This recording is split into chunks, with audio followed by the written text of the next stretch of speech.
भेटायला आला पहा लाडू लाडू लाडोबा, भेटायला आला पहा लाडू लाडू लाडोबा, शब्दांचे बोट धरून आला जणू चांदोबा. ची गोष्ट. आजी बरोबर वैजापूरला जाण्याचा बेट ठरला आणि अनन्या अगदी खुश झाली, कारण आजीसोबत वैजापूरला जाताना ती पहिल्यांदाच आगगाडीचा प्रवास करणार होती. तिच्या मनात खूप प्रश्न होते आणि आनंदही होता. कसं असेल आजीचं वैजापूर? आजी नेहमी वैजापूरच्या गोष्टी सांगायची. एकदा म्हणे आजीनी जिवंत साप पकडला होता. आता आपल्याला तिथे साप दिसला तर? आजी फारच शूर होती. ती झाडावर चढायची, रात्री अंधारात एकटी वाड्यात जायची. आजीला भूताची पण कधी भीती वाटली नाही. खरंच आमची आजी ग्रेटच होती. आजी सांगायची, अण्णा म्हणजे माझे पणजोबा फार कडक स्वभावाचे होते. एकदा त्यांना राग आला म्हणून त्यांनी आबांच्या सगळ्या गोट्या आडामध्ये फेकून दिल्या. मग ताई आजीनी म्हणजे आबांच्या बहिणीनी त्यांना पुन्हा गोट्या आणून दिल्या. मग काय, आबांचा गोट्या खेळण्याचा डाव पुन्हा रंगला. पणजोबांना ती गोष्ट समजली. ते खूप भडकले. त्यांनी हातात छडी घेतली आणि त्या आबांच्या मागे पळू लागले. मग काय, ही मजा पाहून पणजी आजी हसायला लागली आणि पणजोबा चिडले. रागानं लाल बुंद होऊन कोपऱ्यात जाऊन रुसून बसले. किती मस्त होतं ना आजीचं बालपण.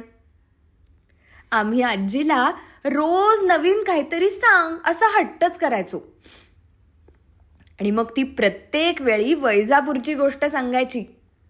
म्हणून मला एकदा तरी तिचं वैजापूर पाहायचंच होतं आणि अखेर आम्ही दोघी ख्रिसमसच्या सुट्टीत वैजापूरला जायचं ठरवलं.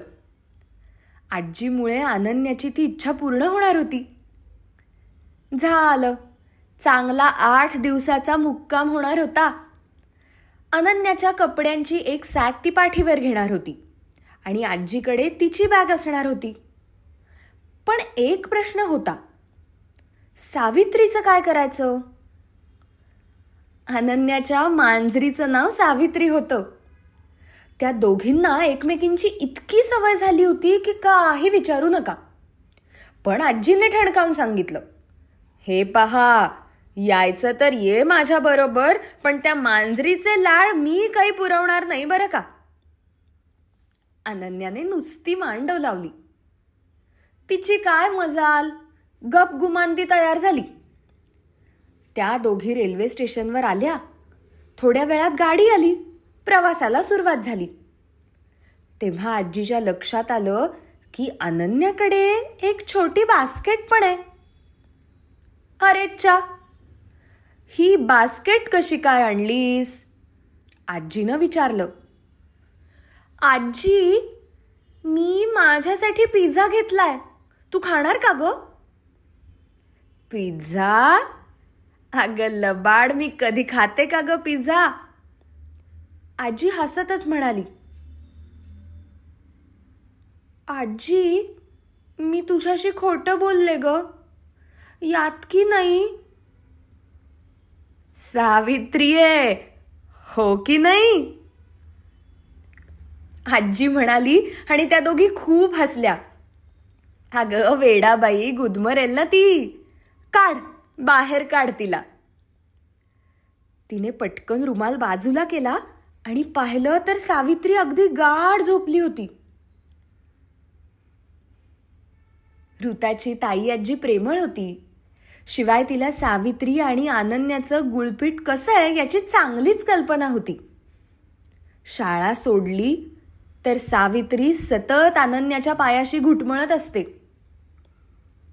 प्रवास सुरू झाला. आजी आणि नातीच्या गप्पा रंगात आल्या. कुठेही जायचं तर कारमध्ये बसून, आई बाबा काका यांच्यासोबत. पण आज आगगाडीत बसून आजीसोबत प्रवास करताना फारच मजा वाटली. त्यांच्या समोरच्या बाकावर आधी 2 बुरखा घातलेल्या स्त्रिया बसल्या होत्या. त्या दोघी हिंदीत बोलत होत्या. आजीने त्यांना विचारलं, दीदी कहाँ तक जा रहे हो? मनमाड तक जाना है. अनन्या त्या दोघींच्या चेहऱ्याकडे पाहून आजीला म्हणाली, चज्जी आचय ती चती किचरी गोचरी गोचह्या. म्हणजे आजी ती किती गोरी गोरी आहे. विशेष म्हणजे त्या दोघी काय म्हणतात हे कुणालाच समजलं नाही. त्या दोघी च ची भाषा बोलत होत्या. ही भाषा आजीनंच शिकवली होती. समजायला अवघड असली तरी काही सिक्रेट बोलायचं सांगायचं असेल तर ही भाषा त्या दोघी बोलायच्या. समोरचा माणूस नुसताच बघत राही. आहे की नाही चम्मत ग, म्हणजे आहे की नाही गंमत. अशा काही गमती सुरू असताना एक तिसरी बाई बुरखा घालून आली आणि त्या दोघींच्या जवळच बसली. तेवढ्यात ए गरम समोसे असं म्हणत फेरीवाला आला. समोर बसलेल्या गोऱ्या बाईने समोसे घेतले आणि त्या दोघी खाऊ लागल्या. त्या बाईने अनन्याला विचारलं, समोसे खाते का बेबी? तिने नकार दिला. शेजारी बसलेल्या बुरखा घातलेल्या बाईला सुद्धा विचारलं. तिने हात हलवून नकार दिला. शी, त्या बाईचा हात किती मोठा आणि काळा आहे ना. त्या बाईचा हात पाहून ती मनातल्या मनात म्हणाली. पण तिच्या चेहऱ्यावरचे हावभाव आजीला लगेच समजले. आजीने तिला श गप्प बस असं खुणावलं फक्त. का कोण जाणे, बुरखेवाली तिसरी बाई अनन्याला वेगळीच वाटली. तिचं लक्ष सारखं तिकडे जात होतं. काही वेळानं अनन्याच्या लक्षात आलं की त्या बाईला मिशी आहे. बाई आणि मिशी, चम्मत ग. तिने आजीच्या कानामध्ये ही गोष्ट सांगितली. मग आजी पण तिकडे पाहू लागली. चनन्या चर्चक चशिमी चहया. अनन्या खरंच मिशी आहे. तेवढ्यात तिथे तिकीट तपासणीस आले. तिकीट असं म्हणून सर्वांना विचारू लागले. नेमक्या त्यावेळी सावित्री म्याव असं म्हणाली. मांजर कोणी आणलं? आमची सावित्री आहे काका. तिचं तिकीट काढलं का? नाही. मग भरा फाईन. त्या गडबडीत ती मिशीवाली बाई उठली आणि पसार झाली. अनन्या त्या तिकीट तपासणीस काकांना म्हणाली, काका इथे मिशीवाली बाई होती, बुरखा घातला होता, पण काका तो माणूस होता, तुम्हाला पाहिलं आणि पळून गेला. तिकीट तपासणीसाने तिच्यावर विश्वास ठेवला. ही मुलगी खोटं बोलणारी वाटत नाही असं त्यांना वाटलं असावं. समोर बाकावर बसलेल्या बायकांना त्यांनी त्या बुरखाधारी माणसाबद्दल विचारलं तर त्यांनी काहीच माहिती नाही असं उत्तर दिलं. अधिकाऱ्यानं पोलिसांना फोन केला. पोलीस आले. अनन्याला विचारू लागले. तिने सगळी माहिती सविस्तर सांगितली. लगेच पोलीस तपास सुरू झाला आणि ती बुरखाधारी व्यक्ती सापडली.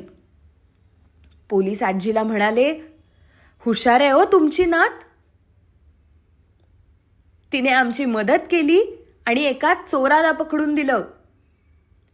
अरे बापरे, हो का?